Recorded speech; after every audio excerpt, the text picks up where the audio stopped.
택리지에 보면은 이런 말이 나옵니다. 사방에 산이 높아서 해가 늦게 뜨고 일찍 지며 밤에 북두칠성이 보이지 않는 땅은 좋지 않다고 했습니다. 별자리를 보면 북극성입니다. 같이 있는 7개의 별들이 북두칠성입니다. 모든 별자리들은 이 북극성을 기준으로 이렇게 회전을 합니다.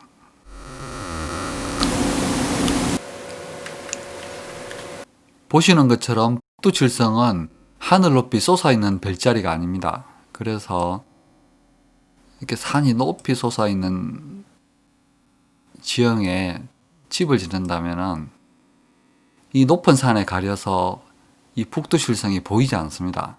그래서 택리지에서는 북두칠성을 예를 들어 가지고 지목을 한 것 같습니다. 이 정도 산세를 두고 하는 말 같습니다. 이런 땅은 음기가 강하고 또 산 안개나 습기로 인해서 병에 걸릴 가능성이 아주 높습니다. 며칠 정도 휴양을 할 수는 있지만은 오래 머물면은 오히려 없던 병이 생길 것 같습니다. 이 정도 산세에 주변에 도로까지 제대로 나 있다면은 집도로서 별 문제가 없습니다. 별 문제가 없는 정도가 아니라 특히 이 부근, 이쪽은 경사도 완만하고 밝아서 향만 좋다면 집 짓기 아주 적합해 보입니다. 그래도 이 주변이 인가가 없는 깊은 산중이라면 나홀로 집은 좋지가 않습니다. 숲하고 맞닿아 있는 집은 숲속의 엄습한 기운이 그대로 침범하기 때문에 숲하고 집은 적당히 떨어져 있어야 됩니다. 만약에 이 뒷산이 아주 크고 깊은데 숲도 울창하다. 그리고 이 숲이 이 집하고 바로 맞닿아 있다. 그러면은 이 집에 사는 사람은 정신병자가 된다는 좀 과장된 말도 있습니다. 숲하고 집은 최소한 집 높이의 2배 정도는 떨어져 있어야 됩니다. 그리고 반드시 울타리나 담장을 설치해서 야생동물의 침범도 막아야 합니다. 이런 야생동물의 침범은 실제적이고 아주 직접적인 위험이 됩니다. 이때 이 울타리는 숲과 맞닿게 하지는 말고 2m 이상 정도는 떨어져 있어야 됩니다. 그렇지 않다면 이 울창한 숲 속에 뭐가 숨어 있는지를 도대체 알 수가 없습니다. 우리가 말하는 기는 산에 초목이 없으면 제대로 움직이지 못합니다. 또 기가 전달되지도 않습니다.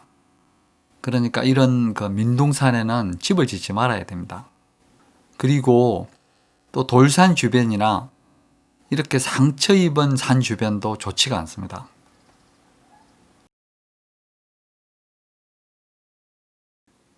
산줄기가 쭉 이어져야 하는데 이 도로 때문에 잘려져 있습니다.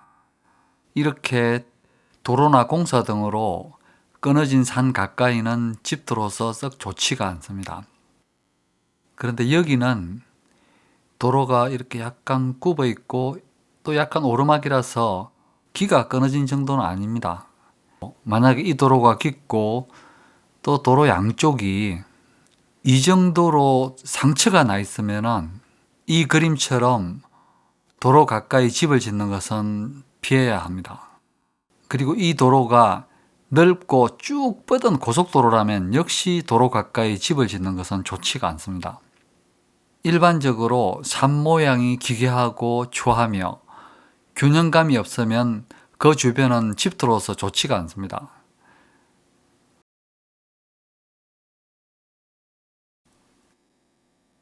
이 집은 여기가 앞입니다. 그리고 이쪽이 이제 D가 되는데 앞보다는 D가 낫습니다. 이렇게 되면은 좋은 기운이 뒤쪽에 간직되지 못하고 이렇게 아래로 썰려 내려가 버리고 맙니다. 이런 땅은 재산하고 기의 손실이 생기고 특히 식구들이 매사에 자신감이 없어집니다.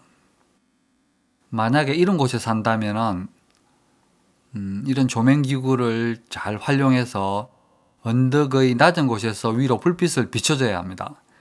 이렇게 아래로 빠져나가는 길을 다시 위로 밀어 올린다는 그런 의미입니다. 그리고 이렇게 또 키가 큰 가로등을 언덕 아래에다가 세우기도 합니다. 이 정도의 언덕이라면은 이 그림처럼 이렇게 키 작은 감목을 심고 중간중간에 조명을 잘 설치해서 위로 비추는 것이 좋습니다. 조명기구는 항상 눈이 부시지 않고 산만한 느낌이 들지 않도록 잘 설치를 해야 합니다. 어떤 경우에는 그 땅 속에 유골이 파묻혀 있을 수도 있습니다.